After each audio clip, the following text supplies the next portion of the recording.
Look here, an experiment is going on in which it is the demonstration of the atmospheric pressure. Atmospheric pressure सम्बन्धी छ। यदि यसलाई हामीले छुटिदियो, छोप्दा के हुन्छ?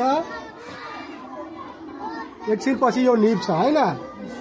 यहाँ टिस्यु पेपर राख्नुको मतलब चाहिँ यसलाई एयर टाइट गर्नु। अब हेर यो निभेपछि के हुन्छ त? यसको भित्रमा के छ? भ्याकुम क्रिएट भयो हैन? र त्यसकारण के हुन्छ हेर, अब तलको हावाले यसलाई ठेल्छ, यसरी हेर यो उठिहाल्यो। यतिकै मात्र हैन, यसमाथि हामीले अब एउटा डस्टर हालिदियो यता, ठिक छ? अर्को डस्टर यता। अब फेरि उठाउने कोसिस गर्छु, हेर के हुन्छ। फेरि पनि उठिहाल्यो हैन? यो किन हुन्छ त? एटमोस्फेरिक प्रेसरले यहाँबाट दबाब दिइरहेको छ, यो भित्रमा खाली छ, भ्याकुम छ हैन? त्यसैले यस्तो भयो।